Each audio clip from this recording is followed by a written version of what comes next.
So good morning everyone, welcome to the morning after show, the morning after the night before. Newcastle not really crash out the FA Cup, but just sort of slide out the FA Cup if you like, going down 2-0 to Arsenal at the Emirates, notably after in extra time. So it was a good game.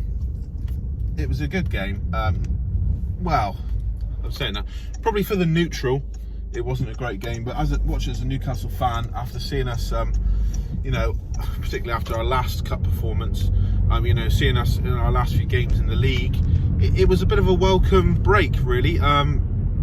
Much improved performance after the one against Brentford, which we shall not talk about. But yeah, we did all right. First half, I thought we were rubbish, really, in terms of attacking. We were solid at the back. Big up to our sort of 5 at the back system. I think we started off with Emil Kraft at right wing back, Paul Dummett at left wing back, and then it was Isaac Hayden at the right of 3, Jamal Lascelles in the middle, good to see him back, and Kieran Clark left centre back. Before I get onto those, I'll just say Martin Dubravka's first game in God knows how long, first game of the season. I thought he did well. He commanded his area well. Apart from the one time where I think it was picked up on commentary by Danny Murphy, and it did scratch my head a little bit as well. There's a ball came into the box, and I thought to myself, yeah, he's just going to snatch this out of the air, and he opted for the punch, and straight away we were put back onto pressure again. I think it was towards the end of the second half when Arsenal really sort of tried to chase the game. Obviously they were away, towards the end of the game, urgency. But apart from that, he made some good saves. I don't think he could have done much about the 2 goals. Particularly the first goal was a great finish by the Arsenal youngster. I'm not going to attempt his name now. I know he had like a double barrel surname, but just in case I get it wrong. But yeah, he looks a good player. Great finish by him. But yeah, all in all, Dubravka did well. I remember one save in the first half, I believe. Might have been in the first half. Aubameyang is bearing down on goal, sort of from the right hand side. You're thinking, oh my god, here we go. Good save. It was pretty much right at him, but he had to make the save. And so yeah, good to see Dubra's back. So from the centre backs, Kieran Clark, thought he played really well in the first half.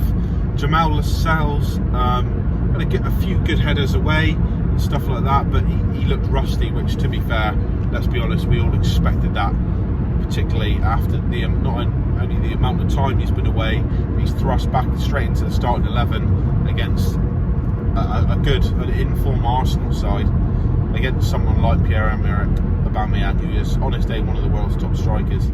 And after being, suffering from the effects of COVID, it's well documented that Jamal suffered more than most of the guys who had COVID, probably second only to Isaac Hayden and ASM. But yeah, Isaac Hayden, right centre back. I thought he looked after Jamal on a couple of occasions, which is nice to see. But he looked comfortable, just like I was saying the other day to one of the guys at work. The only time Isaac Hayden doesn't look ice cool, comfortable, born for this, is when he's one-on-one with the goalkeeper. That's the only time. You put him in at right back, he looks comfortable. Centre back, comfortable. Midfield, attacking midfield. Playing the ball. I said it jokingly to a friend of mine once, and I sort of got like shot down with a stupid look, because I said Isaac Hayden is the Toon Iniesta. Toon Iniesta, before you spit out your cereal or whatever, the Toon Iniesta in terms of he's comfortable receiving the ball anywhere on the pitch. He always gives an out, which is something that was very much lacking, particularly in the first half, but throughout the game, which I'll touch on to in a minute. So Jamal hooked off at half time. Understandable, really, because he didn't look comfortable. I think he picked up a yellow card. He clattered one of their guys who was going to break free of him. But he'll look at that thinking, didn't concede a goal while he was on the pitch, 45 minutes under his belt, and he'll be quite fairly happy with that. Midfield in the first half was Jeff Hendrick and Sean Longstaff in the middle. Joelinton out to the left, Miggy Almiron out to the right. Now, we're always going to counter-attack. So, got to think to yourself, for a counter-attacking team, obviously Miggy is an asset when we're counter-attacking. Big time he's an asset because of his pace, he's a good dribbler. But if we're playing him on the right-hand side, he halts that counter-attack by cutting in on his left. So if you play the ball in front of him, his first touch is almost to come back on himself. So that was a bit of a strange one. Joelinton, you could argue the same on the other side. And then my next point is, we started Andy Carroll up front, who I did not expect that. I didn't see that coming. I thought to myself that it could be an option, but I thought it's probably Dwight Gale, and I thought Andy would be a good shout for the Sheffield game on Saturday. However, he was sublime. He was brilliant, Andy Carroll. It's just unfortunate he just didn't get that goal, because everything else in this game was there. He laid off. He won, I would say, a good 90% of the headed duels. First half, he was invaluable in our own box as a fourth centre back, but primarily as a presence in the air. But yeah, all game I thought he was great. You know, like I said, won most of the headers. Which you play Andy Carroll, the minimum you expect from him is win more headers or more headed battles, duels, whatever you want to call it, than you lose. And he did that all game, especially the second half. The amount of goal kicks that come up, bang, he won it. But because he was coming deep to win that, there was no one to flick it on to. But my next point about playing Miggy Almiron on the right and Joelinton on the left, it's all very well, but like, not only does it halt the counter-attack, which I've already mentioned, it then, who's getting that ball into the box? You know, it's pointless playing Andy Carroll up top if you're just going to solely rely on breaks along the ground. You know, counter-attacks along the ground. So I thought it was a strange one. You know, I would have been fine if he played Andy Carroll up top, Miggy and Joelinton. Not my first choice, but I would have been fine with that if they were just swapped around. Joelinton is primarily right-footed. We know he likes to cut in on his right from the left. But if you're playing the game to get balls into the box, aerial balls into the box, then you need Miggy on his left foot whipping them in. Miggy showing that he can whip in a good cross on the left, from the left, and Joelinton, I'm sure, is on his day capable of delivering a half decent ball from the right hand side. So that was a weird one, because you've got probably the two best crossers of the ball available to us right now. Matt Ritchie and Jake Murphy, obviously both of them on the bench. You know, one left-footed, one right, perfect combination. I just entered a very sunny spot. But yeah, we'll come out of that in a minute. So yeah, that was weird that, you know, Jake Murphy is on the right-hand side. He can deliver a good cross, as we've seen against West Bromford, Gale's header. Ritchie on the left. But anyway, that was strange. So Joelinton struggled, but Joelinton, his footballing career is a struggle. I mean, I've stuck up for him for a long time now. Just going to try and adjust this. Yeah, apologies for that, everybody. I had a few technical issues. Obviously, I've readjusted the camera now. So yeah, I've spoken about the wingers, or the wide midfield players of Miggy and Joelinton. We'll get on to their sort of performances, you know, in the second half a bit later on. In the middle of the park, Jeff Hendrick and Sean Longstaff. Now, I initially thought, well, you know, like most people, Jeff Hendrick isn't my favourite Newcastle player. I'm sure he's a great lad, but he hasn't really done it for us, has he? He scored a great goal against West Ham, got himself a goal against Leeds, but doesn't really offer anything other than that so far. But all in all, I thought the two of them did okay. They did well as a pair. I've got two overriding criticisms of them, but my positive thoughts about watching Hendrick and Sean was neat and tidy on the ball. Sean gave the ball away a couple of times. One sort of pass was completely wayward. It was sort of a long ball out to the left-hand side. I can only assume a bit of a communication breakdown between him and would have been Dummett or Joelinton. But yeah, Jeff Hendrick, very neat and tidy in the midfield. but particularly in the second half. He was given the ball in some tight areas. He kept the ball well, good feet, won some free kicks, was smart, laid it off quite a lot, one touches. I thought he was okay. Nothing to get really excited about, but he was reliable and steady in the midfield, as was Sean. I think Sean needed a performance like that, particularly, you know, after he had a good few runner games where he was really good, paired alongside Isaac Hayden, which, in my opinion, whoever plays alongside Isaac is going to be better for it. But then Sean sort of peeled off, and he was rubbish against Leeds, rubbish against Brentford, and yeah, so it was nice for him to get like a good solid performance under his belt. Andy Carroll already spoke about. So second half, obviously Matt Ritchie came on for Jamal Lascelles. So you think, oh, forward back, adventurous. Dummett switches to left back role. I never thought he looked comfortable left wing back. We all know he's better defending than he is attacking. You can't say that for all of our fullbacks, but you know he's established himself, I think personally, as a centre back nowadays. But yeah, he was good. He was steady at left back. He did his job. He tracked Saka when he came on fairly well, and yeah, he was okay. He was good at left back. Emil Kraft, same story really. I think he's a bit better going forward than Paul Dummett, but he looked more comfortable in a flat back four as opposed to that sort of flying machine wing back role. So that was good. That was good to see. But Kraft didn't really offer anything, to be honest, in an attacking sense at all. Midfielders. So who came on? I think Elliot Anderson came on for Joe Linton in the second half, number 57, and I thought he looked good. I thought he looked okay. Like I said, he didn't set the world alight. He didn't rip Arsenal to bits, but the key to me is he did not look out of his depth. He looked comfortable at that level. He looked comfortable receiving the ball. His first touch was good. At one time he sort of dragged back and dropped the shoulder and went past the player. I thought, yeah, he looks confident, and that was one of the sort of three main positives I took from the game was Andy Carroll's performance, the debut of Elliot Anderson and his subsequent performance from that, and to see the skipper back. Obviously, Jamal, as we spoke about before, didn't really perform, but it was good to see him back, get some 45 minutes in his legs. But yeah, Elliot Anderson looked good.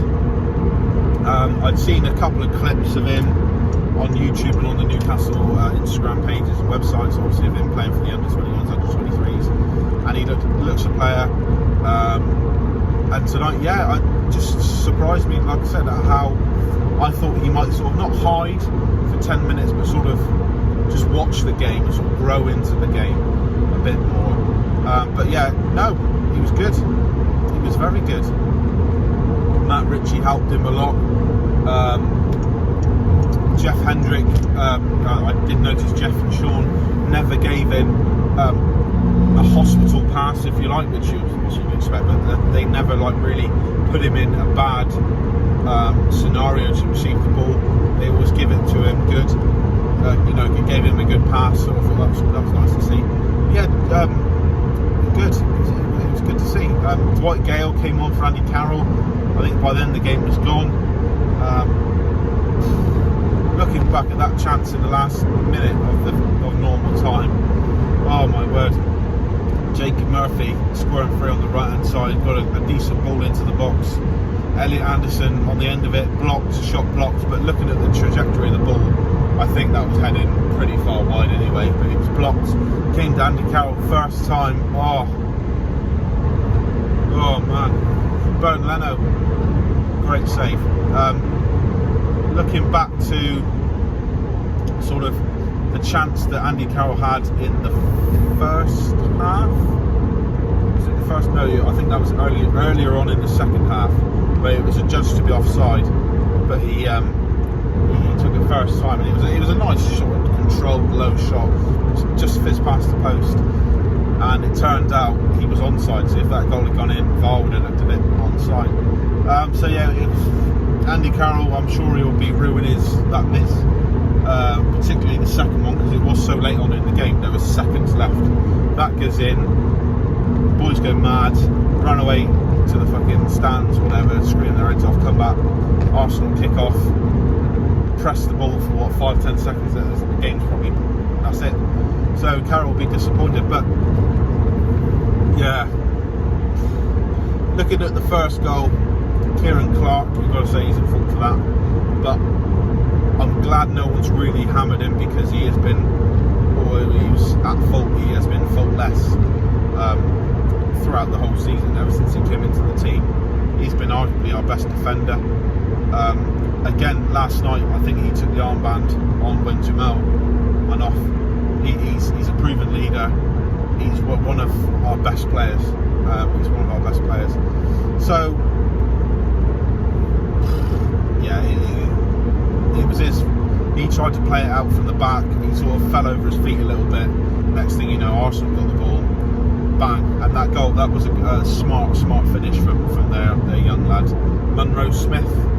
I think that was his name, something Smith. He looks a good little player. And just worth saying that it was definitely not a red card. He was initially given a red card for not even a challenge on Sean Longstaff.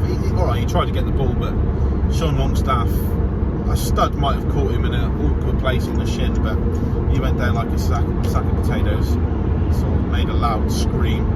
Obviously, with the no fans in the stadium, it would have been a lot louder than usual. So I think that would influence the referee, but they read it back, and yeah, correctly so. The correct decision was a yellow card, and it's just ironic that he's the one who scored. Looking ahead now to Sheffield. No wins in 7. No wins in 7. I was speaking this morning to a friend of mine who's a West Ham fan, and I sort of echoed this. I said, the main disappointment for me is, we've played okay on a Saturday night, but we've played 120 minutes of football, of hard football, and got nothing to show for it. When we now have a game on Tuesday, so obviously I'm assuming the boys are off today, so it's basically 3 days of rest. But it's not ideal. The last thing we wanted really was extra time. Penalties would have been nice, because penalties, as we all know, is a lottery.